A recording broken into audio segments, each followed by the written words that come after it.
Good appropriate time of day, and welcome to Service Mesh Academy, where we have just come off of spending, I don't even remember how long, talking about microphones and things like that that are totally unrelated to anything service meshy. But anyway, I'm Flynn. I'm a tech evangelist. I work with Linkerd.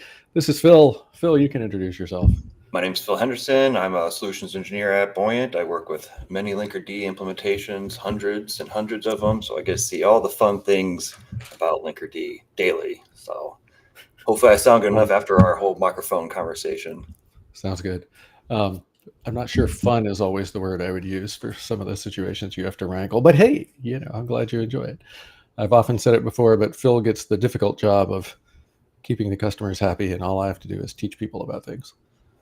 So we are here today to talk about HAZL.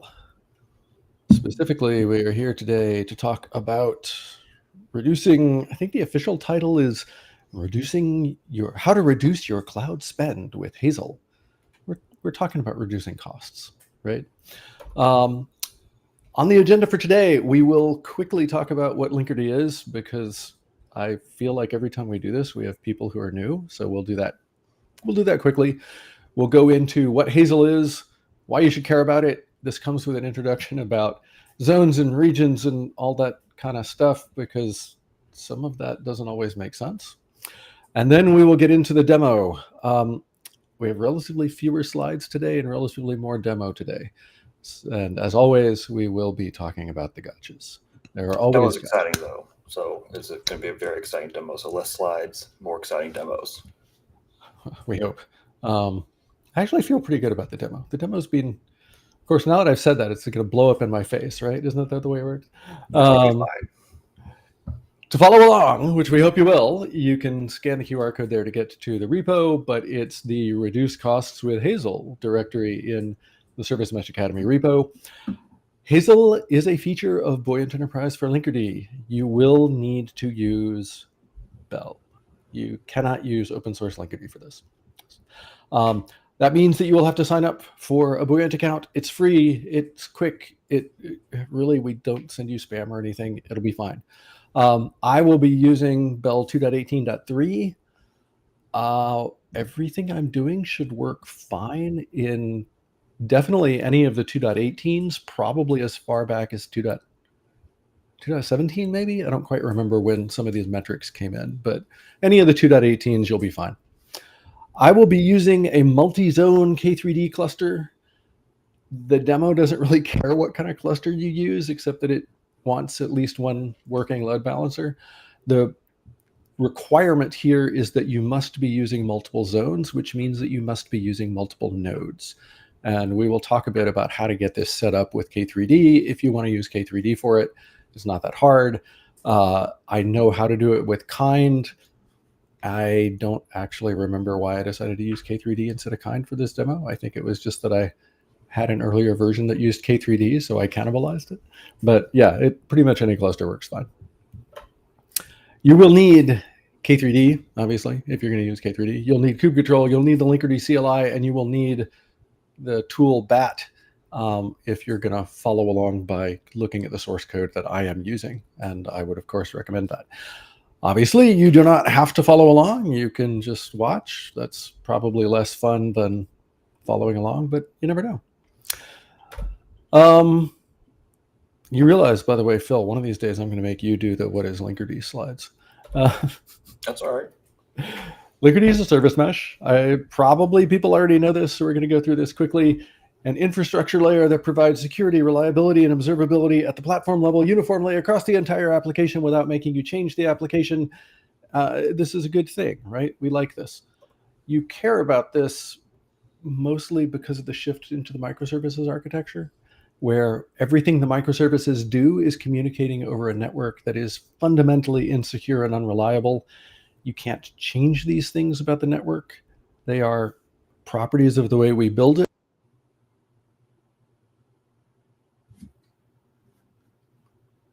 I think you got muted somehow, Flynn. Am I back? You are back, yes. Okay, so Everybody cross your fingers for us getting any random glitching out of the way early. Like I said, insecure, unreliable, these are fundamental characteristics of the way we build networks today. Back in the 80s and 90s, the X.25 project tried to build things differently.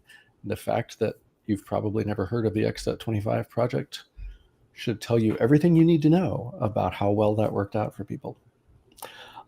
Service meshes like Linkerd exist fundamentally to make life better by dealing with this insecurity and unreliability.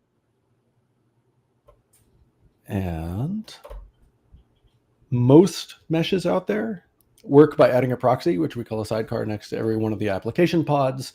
The proxies then take over all of your traffic so they can do things. Unlike any of the other meshes, Linkerd is using a purpose-built, lightweight, ultra-fast Rust microproxy. Try to say that 3 times fast. The microproxies being able to mediate and measure everything is what gives the mesh its ability to do things. You should care about this because security, reliability, and observability are not optional. You have to have them. I have yet to run across anybody waking up in the morning going, oh, it's fine. We'll deploy our banking without security. It'll be great. Less security is great, right? Yeah, it's wonderful. You can get these things by adding a mesh, or you can get them by writing a bunch of very fiddly application code. We're biased. We would think that doing it with the mesh is easier, but the really critical thing is that you can't do without them. You have to have them. So you can either pick one, either the mesh or write it on your own. HAZL factors into the reliability piece of this. Specifically, HAZL is about keeping your costs and your latencies down while still preserving reliability. And this is important because some of the other ways that you could look at keeping costs and latency down end up sacrificing reliability. So HAZL stands for High Availability Zonal Load Balancer. I should point out that load balancer here does not mean a service of type load balancer in Kubernetes. It means the piece of Linkerd that decides where to send outgoing traffic from a given pod. And that raises the fun question of, all right, what's this zone business? So if you look at your basic Kubernetes cluster, you got a cluster and there's a bunch of workloads running in it, right? If we go down a little bit under the hood, you will have all of those workloads running inside nodes. And then, of course, the workloads can all talk to each other, which means that sometimes a workload talking to another workload will be traffic within the same node, and sometimes it will end up crossing nodes. Normally, you don't care about this. In fact, normally you don't notice this. Now, in a multi-zone cluster, you assign a node label to each of the clusters. You assign a zone label to each of the nodes. So you might have one node in zone A and one node in zone B and one node in zone C. And the reason you care about this is that suddenly traffic that crosses zone boundaries is likely to be traffic you get charged for. This, of course, raises the fun question of why do people want to charge you for this? And for that, we get to go diving a little bit further down the rabbit hole than we often do when we talk about Kubernetes clusters. So we have our multi-zone cluster. We've got a cluster. It's got some nodes. It's got some workloads, right? Drill into this a little bit. Just forget about the traffic. Only look at the workloads. So what we're really talking about here is pods running on nodes. And if we go a little bit further down than that, our nodes are really just a bunch of machines, right? Most of the time they're Linux boxes. And so each one of these machines will be running some number of pods. And, again, this is part of the job of Kubernetes, is figuring this out for you, where, which node runs a given pod is not something you have to worry about. Now, if we keep going, there would usually be lots of machines if you're a cluster provider. And of course, now we're probably not dealing with just one cluster. We're probably dealing with several clusters at this point, right?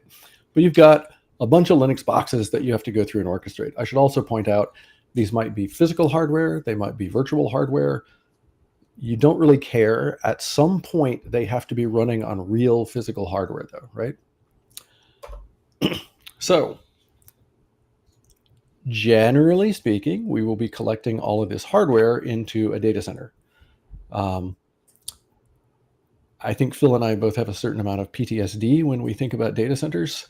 But if you have never had to deal with a data center, imagine a huge room full of racks, full of machines that's really cold because you have to keep the machines cool, that has network and power wiring running under the floor all over the place. And they're kind of cool, but They're cool. but the moment that you're responsible for keeping them working, It's less they're cool. also kind of painful and less Yeah. cool. So we got a bunch of data centers scattered around. A zone is a level of organization above a data center. So you take some number of data centers and you combine it into a zone. For the most part, you would do this with maybe you've got two data centers sitting across the street from each other in Raleigh. And so you toss the two of them into a zone. Why not? Even a data But center, this could be even data halls, racks, etc. yeah, right. It's basically a zone is a grouping of the physical resources that are working to run your Kubernetes cluster. The thing that's kind of interesting about this, though, is that if we have these two Linux machines trying to talk to each other, that's probably traffic that is going out one machine through a switch in a rack into another machine, probably in the same rack, almost definitely in the same room. The point is, it's using networking where we have a ton of bandwidth all the time. It's not a big deal. This one might have to go leave the building, hit a WAN circuit, go down the street to, maybe even another city. That's expensive because that is dealing with network bandwidth that's harder to come by. So it actually does make sense, unfortunately, to charge for traffic that is leaving zones, because at that point you're suddenly using a more scarce resource. Also worth pointing out, there is another level of organization above this where you take a bunch of zones and you pile them into a region. I'm not sure how often do you run across people worrying about regions, Phil? Often. We Yeah. talk about cross regions on a daily basis with Linkerd customers. So Yeah. To my way of thinking, it's easy to set up a cluster that spans multiple zones, but when you start talking about multiple regions, you should also be talking about multiple clusters. And Phil might disagree with me on that, but I don't actually know of a way to set up a cluster that spans regions. it's usually more like in different regions, it's different clusters, and then there's just routing between them. Mm-hmm. And that's okay, because Yeah. Linkerd can also do multi-cluster. But here we're talking about multi-zones mostly. Now, cheat sheet. If a node fails, you're sitting there, you're looking over your monitoring stuff, you see a node failing.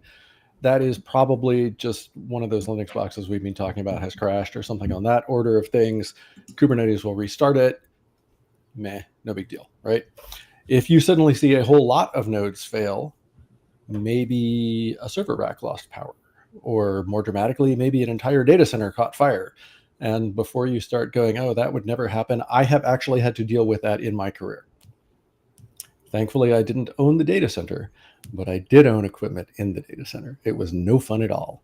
Or when there's loss of power at a data center and you thought your generators were working as intended and they just weren't tested that month.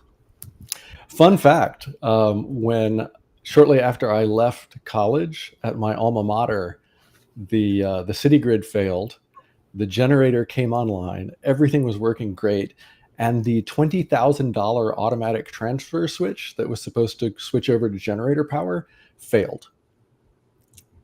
So everything crashed hard. They drained the UPS's batteries. The city grid came back. One of the drained batteries had an internal short and literally exploded. When you start dealing with large amounts of power, really, really weird things can happen. Yeah, it's That's usually another for those big cat diesel generators. It's usually something in between there that breaks. Those things are pretty resilient. Exactly. It's the other components. Yeah. And this is the sort of thing where, frankly, one of the really nice things about the cloud native world is not having to worry about this stuff, because it is no fun at all. Now, continuing up our chain here, a zone goes off the air. Okay, if you're Hollywood, this will be something like Canada is invading Boston and cutting power to all the data centers in Boston. That's not a very realistic scenario. On the one hand, I don't think Boston has much that Canada wants, but more importantly, there are no data centers in Boston. Boston is too expensive. A much more likely real world scenario, which I feel like this has happened fairly recently, is somebody screws up BGP and suddenly there's a routing black hole. So packets that are supposed to be going to a bunch of data centers hanging around in Raleigh aren't getting there. That would be the sort of thing where, Very common one that's brought down zones. Yeah. We could, I wonder if it would be fun to do an SMA on internet routing, because dude, black magic, man. The whole experience on some of that knowledge. Yeah, the whole that whole business of getting packets from point A to point B is vastly more complex and difficult than people usually expect. It breaks way more often than people expect.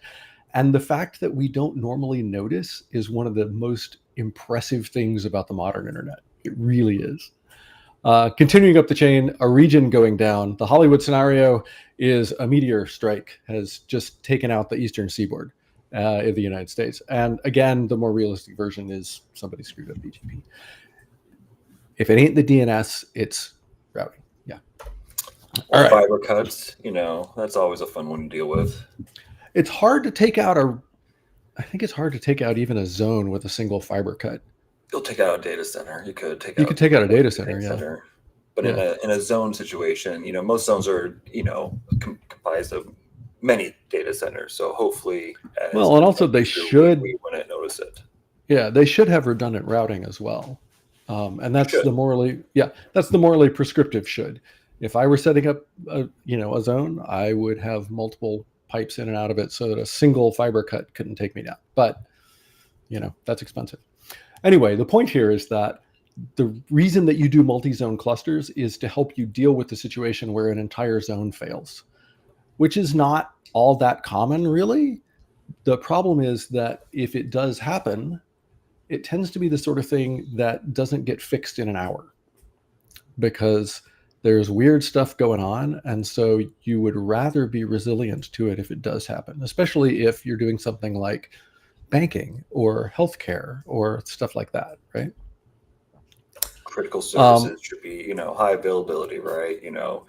Yeah. We do see people putting, a single zone, and it's usually because of cost, because it is cheaper. But it's like, hey, here now we have an option of where you can get that same high availability and reduce the cost. It's a win-win instead of, YOLOing it and putting it in one zone and hope there isn't a problem and hope it gets fixed quickly when there is.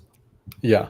It's, let's face it, if you're running the faces demo, like we're going to be doing later, and your zone goes out from under you, well, all right, fine. So we can't do the faces demo. But if you're, I don't know, managing people's money, managing people's health, running a 911 call center, you really don't want to be in that kind of situation.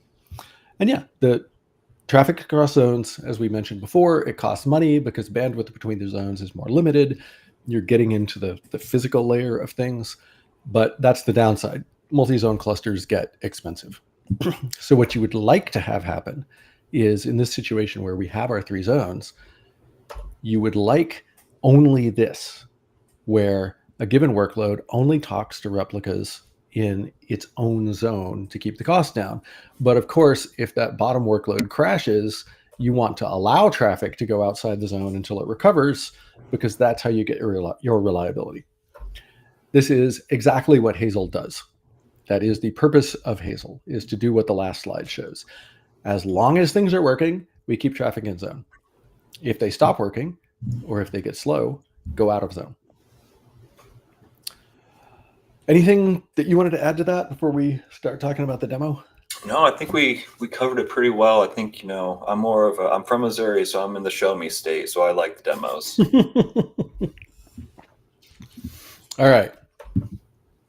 We are indeed going to be using the world famous faces demo, which is probably not world famous, but that's okay. That's that QR will take you. Traction. That QR will take you to the Faces repo, but that's the URL up there, github.com. Buoyant.io Faces demo. We start with a GUI running outside of our cluster. We're then going to talk to a workload called the Faces GUI.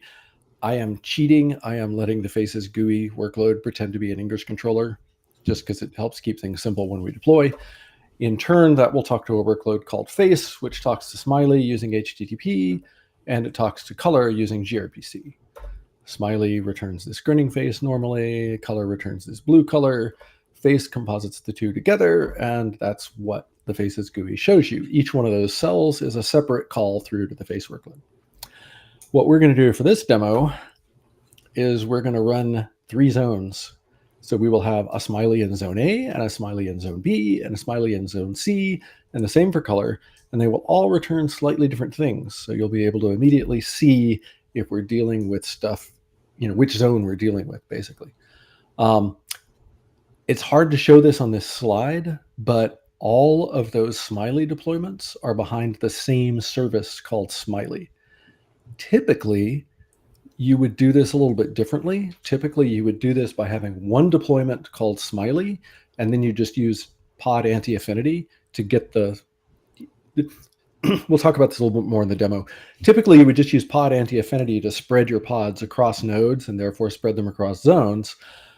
We are going to do it with 3 different deployments so that we can individually scale workloads in each zone just for the demo, so we have control over things. And with that in mind, off we go, hopefully. Okay. We're going to create a multi-zone cluster. This is a K3D cluster. We're going to have 1 server node. We're going to have 3 agent zones. Each of our agents is going to be tagged into a different zone. Did I say 3 agent zones or 3 agent nodes a second ago? I meant to say 3 agent nodes. I knew what you meant. Yeah, and then we do all the usual stuff with exposing port 80 and port 43 and all this kind of stuff.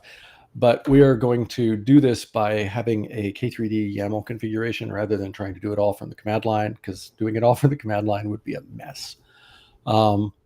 So we have this thing. Its name is HAZL. It will use a network called HAZL. Like I said, it's got 3 agents. We do some port stuff, which is kind of typical. We happen to be doing this with Kubernetes 1.32.7, just because I didn't want to deal with 1.33 yet. We are not going to run traffic on this. I don't remember why I have the debug setting turned on. I suppose I should turn that up. And then we're going to label agent 0 for zone A, and agent 1 for zone B, and agent 2 for zone C.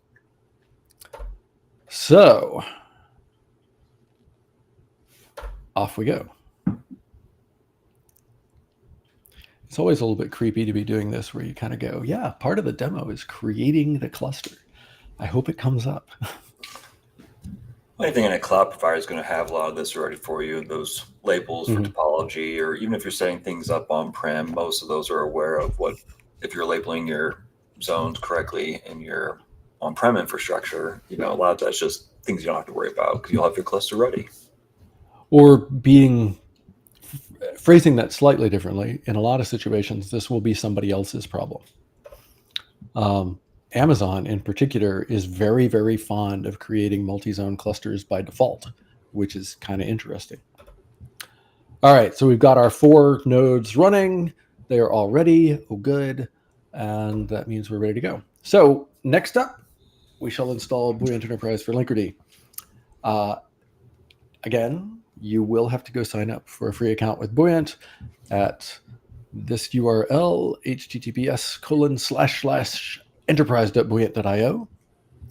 It'll only take a second. It's cool. You'll get a page that shows you 3 environment variables. For this workshop, the only one you really need is the license key, but you do need the license. So once you have that set up, then we can go and install Linkerd, starting with Gateway API. I'm going to install Gateway API as version 1.3, the standard channel. Then I will install the Linkerd CRDs, and then I will install Linkerd itself. And just for the fun of it, while we're doing Linkerd check, I will also come down to my other window. Actually, I think I'm at this. And yes, I am in fact using the Enterprise 2.18.3 Linkerd CLI. And Linkerd looks like it's going to be happy. So far, so good. So now we need to install Faces. I have a confession to make here. Faces is not really, the Helm chart is not set up the way we would want it to be for this. Phil and I will have to fix that. But what we're going to do here is we're going to put Face and Faces GUI in zone A. Like I mentioned, we're going to cheat and use Faces GUI as a sort of a fake ingress controller.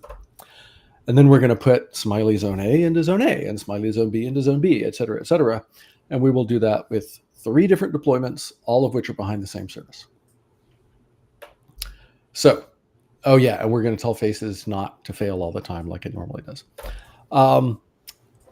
Since the Helm chart is not really set up the way we want for this, what we did was ran Helm template and then hand edited things. We're going to go through some of this fairly quickly because it's not really all that relevant, but in particular, we did things like in the face repo, then we went through and set up node affinity to say, hey, you have to run in something with the topology.kubernetes.io/zone label having a value of zone A. And no, this is mostly this is just for our demo. So when we pull lever, we know and expect what's going to happen in Faces. Like when you're designing your deployments for your clusters, you should have some like topology spread constraints saying, hey, just be in a unique zone if you can. If you can't, schedule anyway to where you get that resiliency. But again, this is mostly just so when we show you stuff, we can expect the outcomes and explain why it's happening. Yep. To be a little bit more specific about what Phil was saying, a way I have done this in the past includes things like setting up anti-affinity to say, don't schedule this pod on another pod that, don't schedule this pod on a node that's running another instance of the same pod if you can. Things like that. Spread this across, try to keep them in different zones if you can. It's rarely a good idea to leave off that if you can part, because if something has gone wrong, maybe one of your nodes is restarting or something along those lines, you may or may not want to delay deploying your application. Yeah, I think scaling events, right? If you're having high scale events, you don't want to prevent things from being scheduled if you're having a lot more traffic coming in. So it's like, hey, let's try to do the best we can. But if you get to that point, don't not schedule our workloads, just schedule it anyway. You probably don't want to do that anyway. It's a thing you need to think about. Same thing. Considerations. Yeah, same thing for the GUI workload, GUI deployment. I'm going to look at a couple of things for Smiley. This is kind of more of the same. The interesting thing to note here is that our Smiley service is doing selectors for things like we want the Faces application, we want the component Smiley, and all of our deployments have exactly the same set of labels, which is what allows all of our deployments to be behind the same service. Again, we can see this affinity thing. This one's in zone A. If I keep going, then we've got a deployment here called Smiley Zone B, all the same labels, but it's in zone B. And then there's another one for zone C. And in the colors, this is almost literally the same thing with the word Smiley replaced with the word color. So given all that, we're going to go ahead and install this. We create the Faces namespace. We tell the Faces namespace that we want it to be injected into Linkerd. And while we're at it, just for the fun of it, we're going to use native sidecars because I kind of like native sidecars. They're cool. And then we're going to start applying a bunch of YAML. All right, so now we will wait for Faces to be available. I also think native sidecars are cool, by the way. I think sidecars are fine in general. Yeah. There's been a lot of noise about, do you want sidecars or do you want sidecarless? And I believe I know someone who wrote a really good blog on that. Oh, yeah? Who is that? Yeah, it's it's honestly a little irritating to me. It's like the sidecars are not the problem. Problems come when you start running gargantuan things in sidecars. Anyway, so at this point, everything is running. We can look over and see, oh, look, Smiley Zone A is running at agent 0, which we know is Zone A. Smiley Zone B on agent 1. Color Zone C on agent 2. So this looks good so far. And we can go take a look at the browser, and we see, hey, look, Faces is running. Isn't that exciting? We can also see an interesting point here that we have mostly yellow and green and very little blue backgrounds. We also have mostly hard-eyed smileys and rolling eye smileys and very little normal grinning smileys. This is interesting because we know that face is running in zone A, and we know that the zone A smiley is the grinning face and the zone A color is the blue color. So what we're actually seeing here is mostly cross-zone traffic, not in-zone traffic. There's a reason for that. The reason is that I deliberately turned the latency up on the zone A smiley and color, and Linkerd tries really, really hard to keep the latency low even without HAZL. So in a normal scenario, you may see Linkerd doing a fairly decent job of keeping your traffic in zone anyway, because it may be that the things in other zones naturally have higher latency because of the way the networking is done at the physical layer. But relying on that is kind of silly. So as we go through this, we're going to be looking at metrics a lot too, because the metrics end up being really important for understanding what HAZL is doing and why.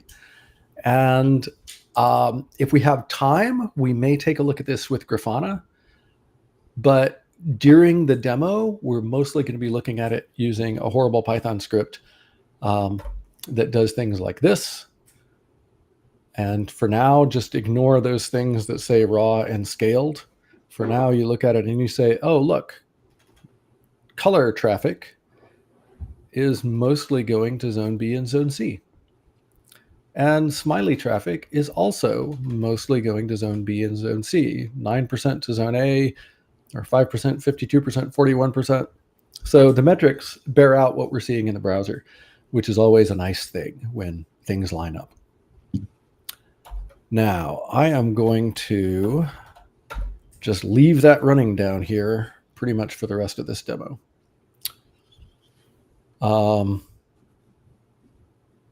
If I remembered how to turn off the names on our video easily, I would do that. So Phil, if you want to do that. Yeah, I was just looking for that. Okay. While Phil is doing that, and hopefully our name labels will go away and you'll be able to read a little bit more of that bottom window. Actually, hopefully the bottom window is big enough to read it all. So I'll keep my fingers crossed for that. Again, we're mostly seeing our face deployment in zone A talking to smiley and color in zones B and C. That is potentially a problem. We are probably, if we were doing this in a cloud provider, we would probably be incurring extra cost for all the cross-zone traffic. So let us go and turn HAZL on. We installed Linkerd using the CLI, so we will enable HAZL using the CLI. That's a pretty horrible and ugly CLI command, but it's okay. We're only going to run it once, and it's in the documentation. So if we do that, oh yeah, that bit with command upgrade being deprecated, that's a CLI bug in Linkerd 2.18.3. Okay. It'll be fixed soon. Don't worry too much about it. Okay, so here we go.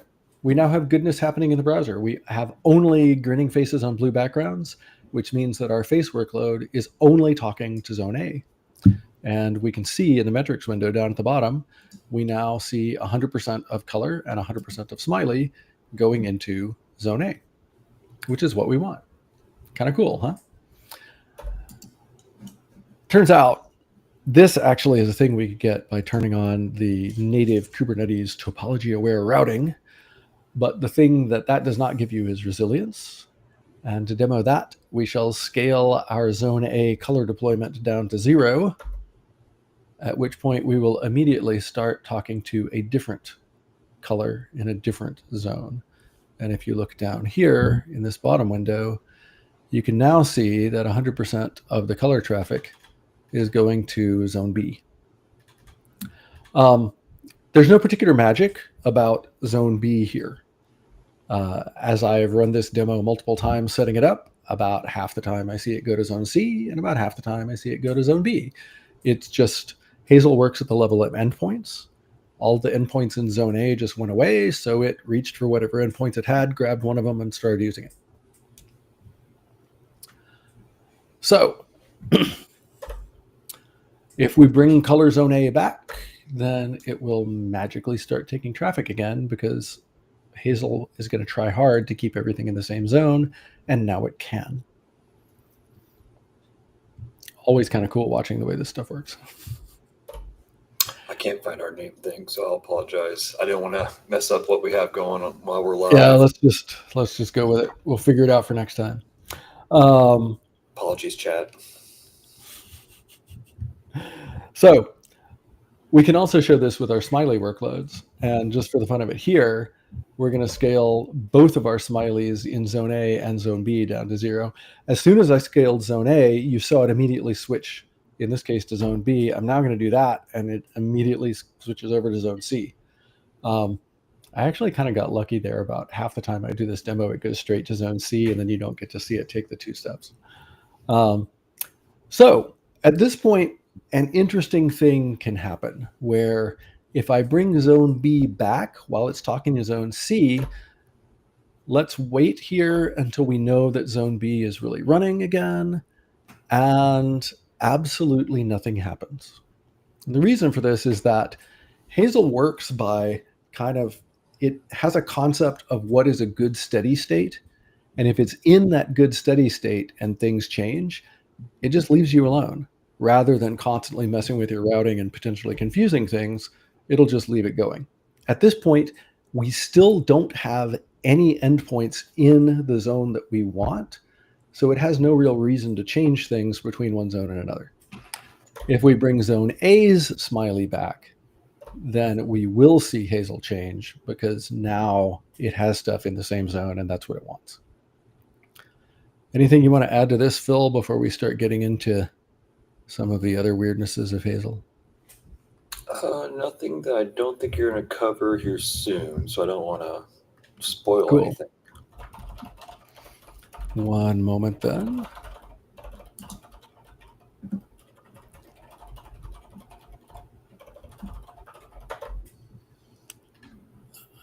I wasn't quite quick enough to go and type a chat message asking about the names to another person. All right. Now, what we've done so far is talk about the situation where we have a workload that just crashes. And HAZL is also smart enough to know that if you start overwhelming a workload, it should bring in endpoints from other zones to help out, which is a pretty cool thing. It makes decisions about when to take action based on a metric that we describe as load for the workload. I kind of hate the fact that we went with load, but because it's so overloaded, but I mean, what else are you going to call it? The definition of load with respect to HAZL is the latency in seconds multiplied by the throughput in requests per second for each active endpoint. And then you add all those products together. Intuitively, if you have requests per second times seconds, you get requests. And basically the load metric you can think of as the number of requests that are actually happening to a given workload at any given moment. Whether the request is active or queued, it's a request that's actively in flight at a given moment. We also have this thing where we define a low water mark and a high water mark. And whenever the measured load goes over the high water mark, HAZL starts pulling in other endpoints to help out. And then if it falls below the low water mark, it starts tossing away endpoints that are not in zone. If it's between the low and the high value, HAZL does nothing. It just leaves everything as it is. Together, we talk about the load band, meaning the space between the low water mark and the high water mark. That is the range where HAZL will just let it ride and continue on going. So We can see the load information in the metrics that our zone metric script is parsing. If we just go and grab those, we're going to use diagnostic proxy metrics to look at all the metrics for the face deployment. We'll throw away the comments, and then, the ones that we want all start with HTT balancer adaptive load. Sorry, they all have HTT balancer adaptive load. When we run that, we see these things. We see outbound HTT balancer adaptive load band low. That's a low watermark. In this case, for the service in the faces namespace named color. Then we've got another one, the low watermark for smiley. We have the high watermark for color. We have a high watermark for smiley. We have an average. This is the actual measured load for smiley and the actual measured load for color. You can also see that these have nice round values and the averages do not have nice round values. So load average, the current measured load, got a low watermark, got a high watermark. Here's the critical bit that was very, very confusing when Phil and I started digging into this. The metrics that get reported, their values are scaled by the number of currently active endpoints that HAZL is using. As far as I can tell, the reason for this is that Linkerd is calculating the load metric for each of the endpoints, and then it adds all the load metrics together. But if it does that, it also needs to scale the high water and low water marks by the number of endpoints it just added up, or you rapidly get into a situation where you can't compare the two numbers. So this can be a little strange when you're looking at the metrics because it means that the low water and high water marks change over time as HAZL does its thing. This was very weird when I first started looking at it. That's the reason why the zone metric script shows you a raw value and a scaled value.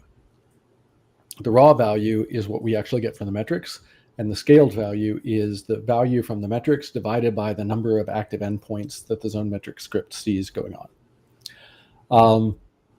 There is not a metric for the number of currently active metrics from HAZL's point of view, which means that as we go through a bunch of things in this, you will see times that the zone metric script gets out of sync with the metrics and it takes another sample to recover.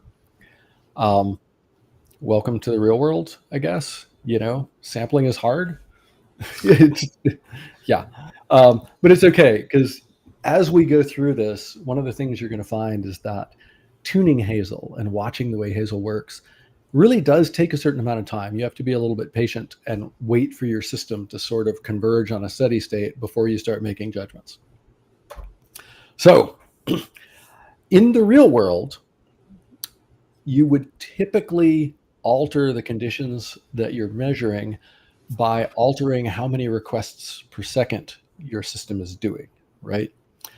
We are going to cheat in this demo because we have a really easy way to add latency to smiley and color, but adding traffic with faces is a little bit harder right now. So what we're going to do is we're going to just change the latency and use that as a proxy for sort of adding more load. Again, not the most realistic thing, but you will be able to see what's going on. So we have this script. It takes some arguments, but this is what's really going on, right? We're setting the environment variable delay buckets to the latency that you want. The way the faces workloads work, if you have only one number in the delay buckets, then every request will have that much latency added, and latency values are in milliseconds. So we are going to start by giving everything half a second of latency. All right. And if we watch this, then we will watch those load numbers go up, and we will eventually see them cross the threshold of 2. Did you notice that bit where for a second it was showing us scaled values that looked exactly like the raw values? But we can see that it's gone above the high water mark, and hey, look, it's pulled in some extra endpoints for us.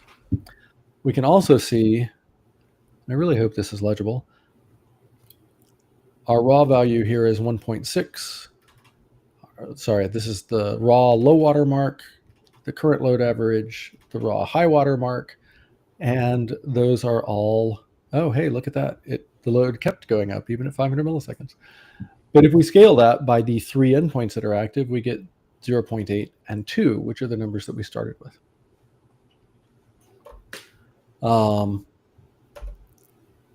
If we add even more latency to this thing, we may see it go over 2 again, but it doesn't matter because there are no other endpoints for HAZL to pull in. So even if it goes over 2, HAZL's not going to do anything because there's nothing else it can do. As we talked about, this could be something where it can use some HPA settings to even base scaling off of. It's kind of an interesting idea, isn't it? Yeah. Like if it remains at higher load for a while, then scale. Because I don't know of anybody who's actually doing that, but I think it would be fun to try. I don't think it's going to get all the way to 2. Maybe. It doesn't matter. It's not really going to do anything. Let's give it one more sample and see. Nah, well, whatever. All right. If we lower latency, nothing happens until the load drops below the low water mark, right? So if we drop the latency down to 500 here, we should see these numbers start dropping a bit. And the reason that you suddenly see the set of endpoints change is because kubectl set-in actually does a rollout restart. And so that's what's going on here. But nothing is going to happen until these numbers get down below 0.8. And I don't think that's going to happen there. Let's try 250.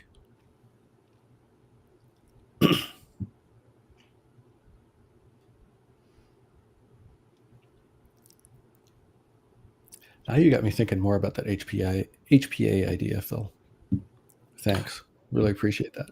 We already have customers using requests per second with Linkerd metrics to scale with HPA, so it's not crazy to think this would be something that would. Okay, so it just dropped.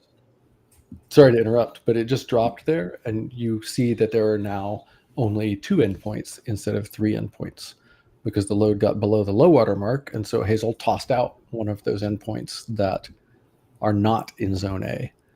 I think it's still dropping a little further. Let's go ahead and hurry that up a little bit.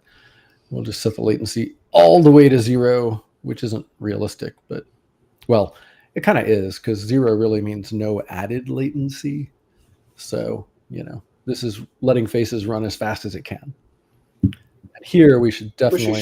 You should want your application to run as fast as it can, right? Oh, yeah. In the real world, there's basically never a situation where you want to be adding latency on a regular basis. But at this point, we can see HAZL is now all the way in zone A. Everything is happier. It's gotten rid of all the out of zone endpoints because it doesn't need them anymore. So we can actually tune these things at this point by changing the low and high watermarks so that as we go through, it basically is a way where you can arrange it so that HAZL will do something that makes sense for your application rather than assuming that the Linkerd engineers picked an answer, picked values that work out well for the entire world. The default load band has a low water mark of 0.8 requests in flight and a high water mark of 2. And you can see that actually we can make that work pretty well with phases, but we can probably do better. And certainly for your own applications, you're going to want to tune that to make sense for your application. The most critical thing that you have to remember here is that those numbers, 0.8 and 2, and whatever you set when you tune, those are per endpoint numbers. So it only makes sense in the context of the scaled numbers here, not in the context of the raw numbers. As we added endpoints, as HAZL pulled in extra endpoints, you saw the raw numbers get multiplied by 2 and 3 over here. But your load band numbers, you need to be looking at it the load divided by the number of endpoints. This is one of those things where it bothers me, but it's not clear to me that there's a better way to do it. So it's a thing to be aware of more than anything else. I mean, going through these exercises, it makes sense now to me, why we do it that way. But Well, I mean, how else could you do it? Right? It wouldn't make sense to say, oh, you're going to do this based on the low water mark that you configured, assuming that there are 5 active that doesn't make any sense. Doing it per active endpoint is the only way that does make sense. But if you're just looking at the raw metrics numbers and then looking at your load band values, it's like, what is going on here? So actually tuning this, it takes a little bit of practice and it takes a little bit of patience as well. Here's the recommended way that we, are the official Buoyant recommended way to tune HAZL. Start off with some real world load that matches your expected steady state when all is going well, and set the load band to something absurd like 0.5 for the low water mark and 1,000 for the high water mark. And if your application normally deals with more than 1,000 requests per second, set it higher, right? Set it to be, 2 orders of magnitude higher than what you actually expect. The point is, you're at a place where you want all of your requests to stay in zone. So set HAZL so that the load band is wide enough that it covers your situation. Then you ramp the load up to a point where you think that out of zone endpoints should be pulled in, and you set the high water mark to something a little bit below that.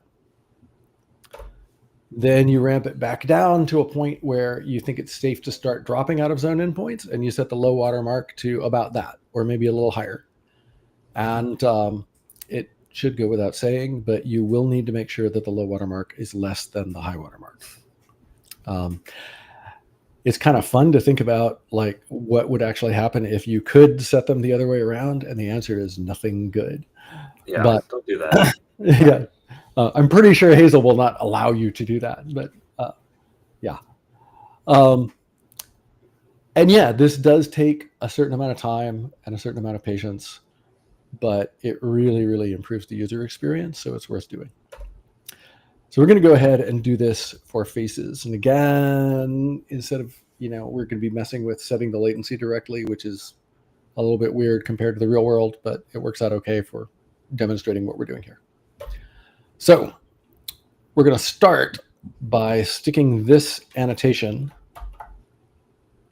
to the pod template for the face deployment. Please note, not to the deployment itself. This is an annotation that goes on the pod template. There's also a way you can do this when you install Linkerd. You can set this system-wide. We're not going to do that.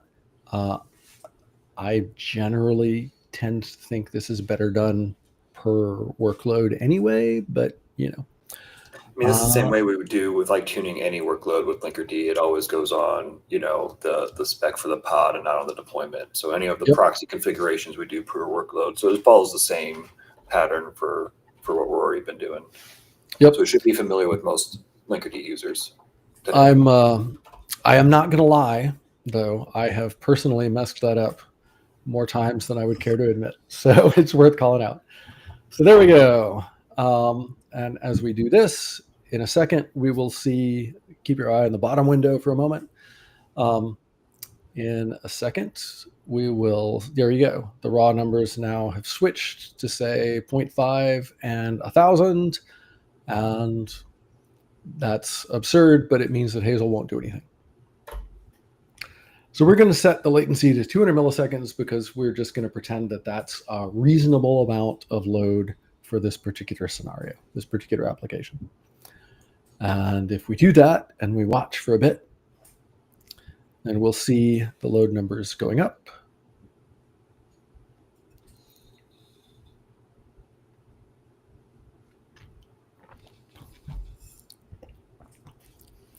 This is the part where the challenge is always, how long do we wait? Do we wait long enough for me and Phil to start saying silly things or what? Or but it seems karaoke hold music, we could start that. Ooh, let's not. QCon, So it looks like it's settling around 1.5, 1.6, something like that. So that means that we need to set the high water mark higher than that, right? So let's, just for the fun of it, let's multiply the load by 2.5 and see if maybe that's the point where we want to start pulling in extra things.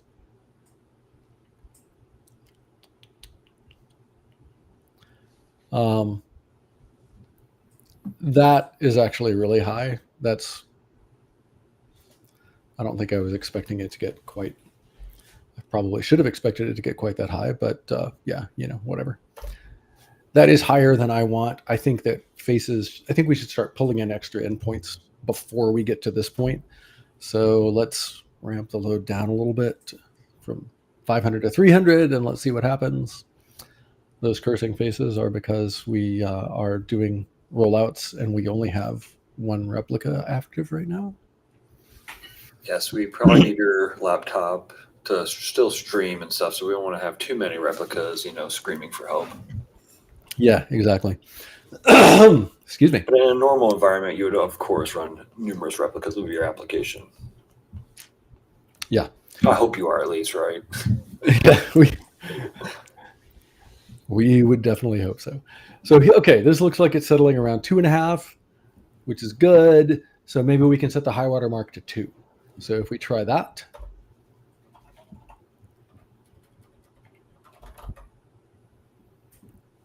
And now we get to watch again. This is the oh so exciting bit. And we wait for the load to ramp back up. This is one of the other things that I just love about metrics, is that the way the sampling intervals and the sampling rates always work, it always takes a while, right? But there you go. We saw it cross 2, and it brought in some other endpoints, and so HAZL did what it was supposed to do, which is good. Suppose we ramp it higher still. What we expect to happen is that we expect the load to go back over 2, and we expect it to start pulling in stuff from the third zone.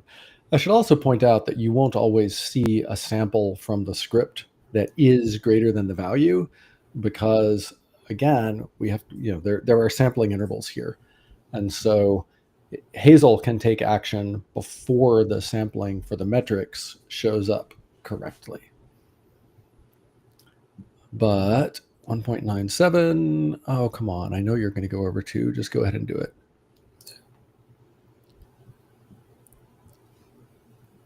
All right, there we go. Finally. And so now we have all 3 zones active again, and we see that the load is back down. Now, that took longer than I would like it to. So I think we're going to drop the high water mark to 1.75. While the latency is ramping down to 0, I will go ahead and do this. Oops. First, I will hit the wrong key. And now we're going to wait for everything to sort of be quiet again. Anybody notice that it's all the way back to only one zone now? I noticed. Excellent. Okay. Ramp the load back up to 200. Then we wait to see what happens.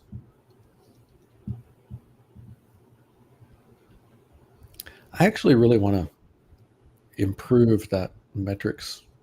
Actually, no. What I really want is sort of a text-based Prometheus-y thing.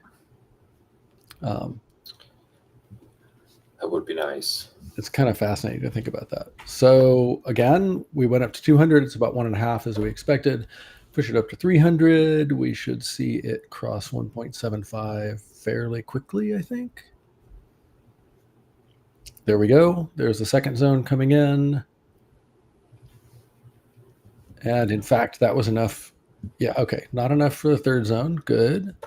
Ramp it up to 500 and see what happens. But we can already see that HAZL is bringing in new endpoints much more quickly, which is what we wanted. And yeah, so here it's decided to come in. Still only 2.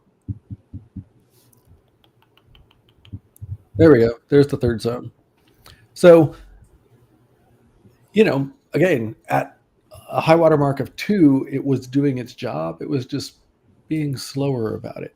If we tune it down a little bit, it can be faster about it. This is going to improve your user experience if it's faster, because it'll under actual conditions, this would tend to keep the load down and tend to keep the user response time better, right? Obviously, it's going to cost us a little bit more money. So there's a balancing act to be done there. Now, on the way back down, if we drop it back down to 300 here, and then we wait for a bit. I mean, bad user experience can cost money. So. Oh, absolutely. And even worse, it can cost customers. Yes. Yeah. It's, it is a balancing act, right? Mm-hmm. If you decide it's worth any amount of money to not have to worry about it, you probably don't want HAZL in the first place, right? Just always use all of your endpoints to try to keep the latency to a minimum. And we we were talking in the beginning, though, you know, if you are in the same zone, your latency is already naturally down. So I mean, what HAZL is really bringing is the best of all the worlds, right? Like we can help you with that cost, but the goal is always to keep the latency low for your customers and the user interaction. Yeah, and the other thing going on there is, like, we have customers who are spending just crazy amounts of money from cross-zone traffic, and so being able to get rid of that is a really good thing. While we've been talking, you can see that the load has dropped, but it's only come down to like 0.8. So HAZL has still not dropped any of these out-of-zone endpoints. So that kind of implies that 0.5 is not a reasonable low water mark. So instead, let's try 1. We're going to set that back to 500 while we're at it. And then we get to wait for a little bit.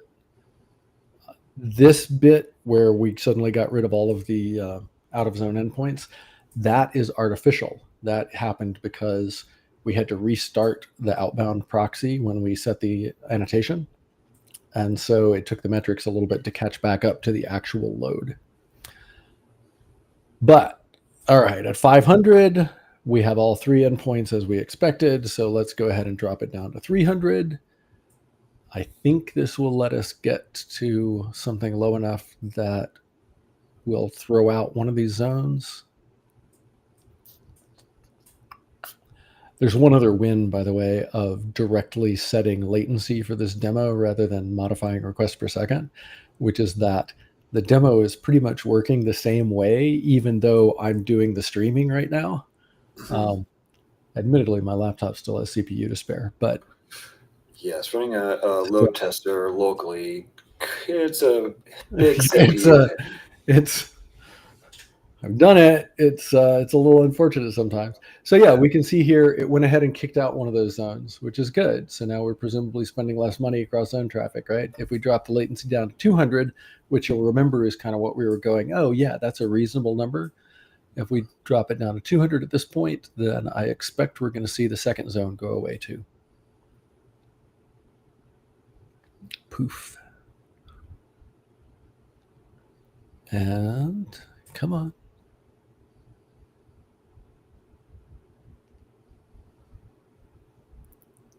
There we go. Here we go. Now, just for the fun of it, prepping for the next step, I'm going to set the latency down to 125 milliseconds, just because it makes it a little bit more predictable as we start talking about some other things. So, as you've just seen, tuning can take a certain amount of time, takes a certain amount of patience, but the user experience can be a lot nicer after you do things that way. Okay. Your pocketbook can do a lot nicer as well. There's win-wins there. Oh, yeah. Yeah, definitely.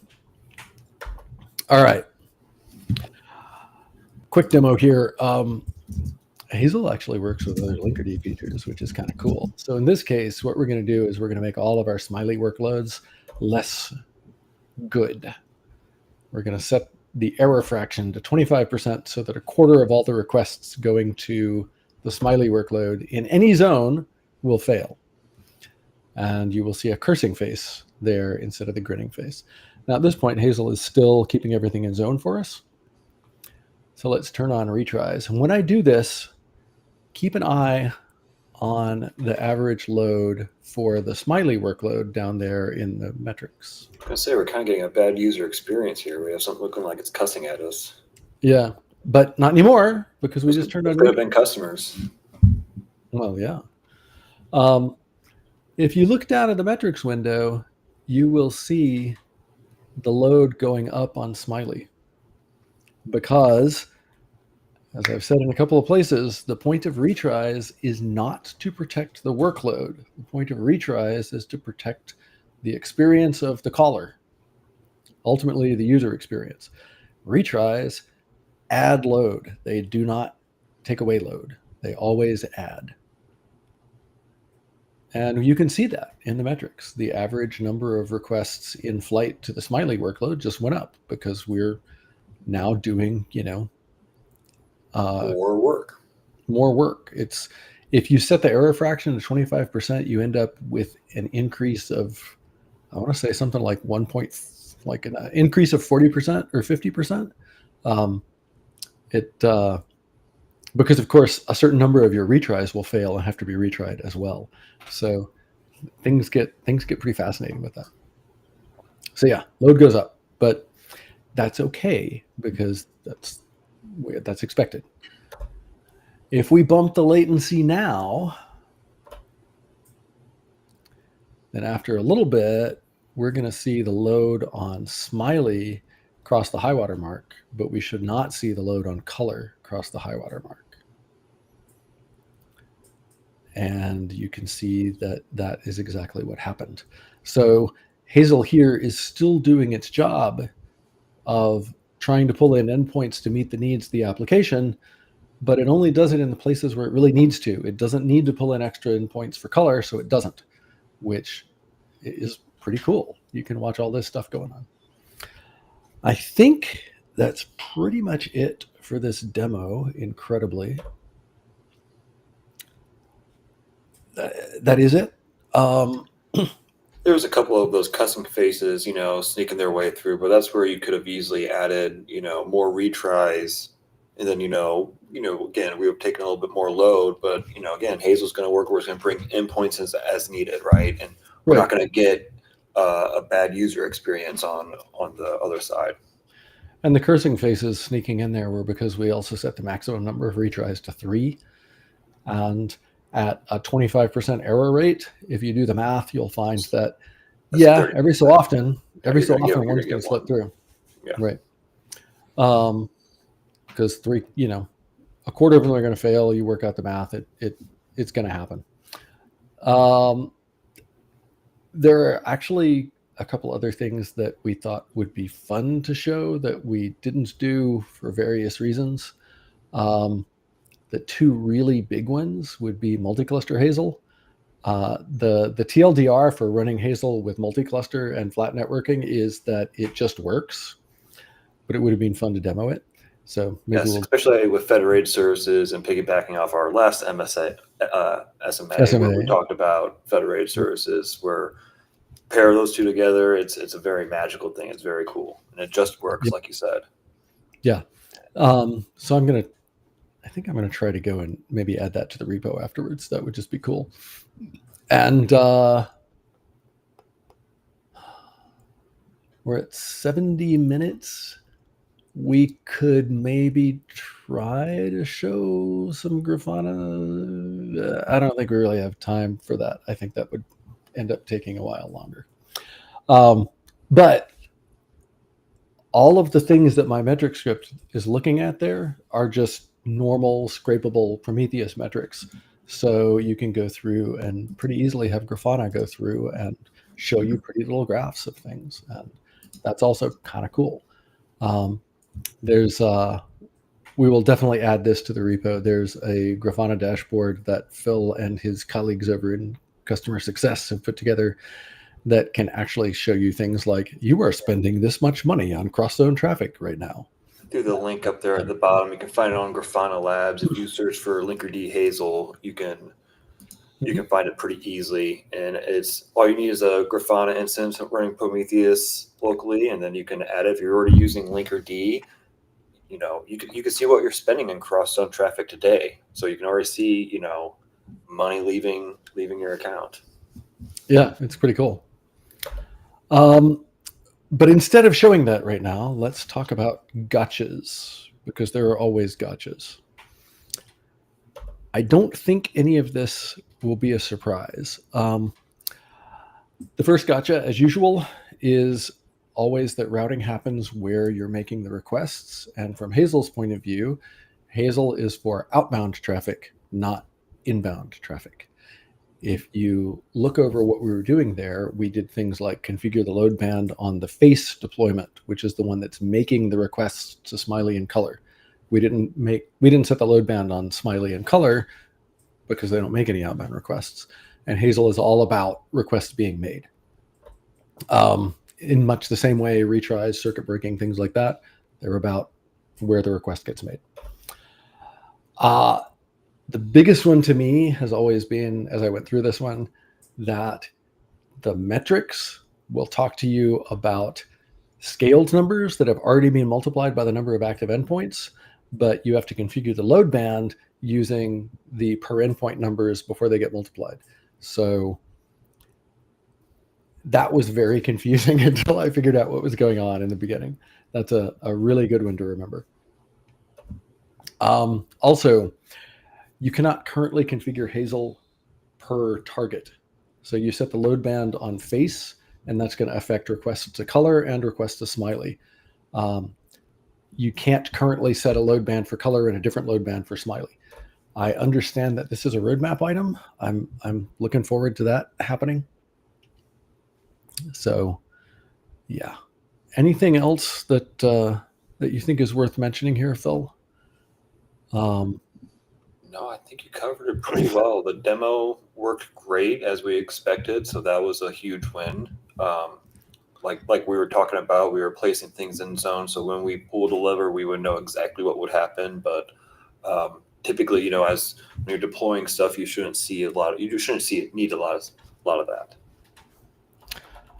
I'm going to put up that reference doc URL as well.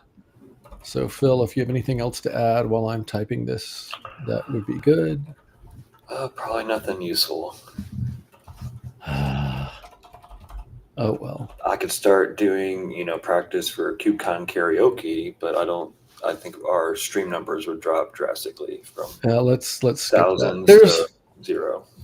There's the URL for the HAZL reference docs. It's on the slide deck, but my name was covering it up, so this might be a little bit easier to see.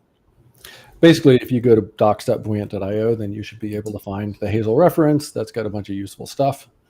And I think that is it. As always, please go scan the QR code, go give us feedback on Service Mesh Academy so that we know what to make better.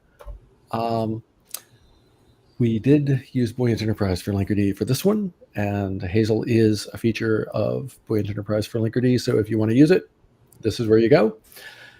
Buoyant.io/enterprise Linkerd. It's good stuff. It's my favorite version of Linkerd. Excellent. We've got some Service Mesh courses, which you can reach by scanning that one, or you can go to, I think it's learn.buoyant.io. And next month, September 18th, we will be leaving aside Buoyant Enterprise features and going to talk about Caverno, what Caverno is, what it can do, why you should care about it, and how it can work with Linkerd. So I do not see questions in the workshop channel, and I figure we can hang out for another minute or so. But other than that, I think we're pretty much done. Yeah. I don't see any as well. Anything you don't think we covered that we could have talked about? No, I think this was one of the best SMAs that we've done in a while. It was really exciting. I was very excited about the HAZL stuff and presenting it to people, let them know what it means. Phil's always biased because he thinks HAZL is extra cool. I mean, I think HAZL is cool too. So I like the latency about it. When I talk to prospects, I don't always lean on the cost thing first. I talk about making their applications more resilient. Then spring to like, well, it's going to save you a lot of money too. You know, when you're talking about saving $500,000 a year in cross-zone traffic, it's like it's a big chunk of change to start saving from a simple feature. $500,000 here, $500,000 there. Pretty soon you get into real money. All right. I think we are going to call it then. Thanks everybody for showing up and watching. Thanks for helping out, Phil. Of course. And we will see you all on the 18th of September.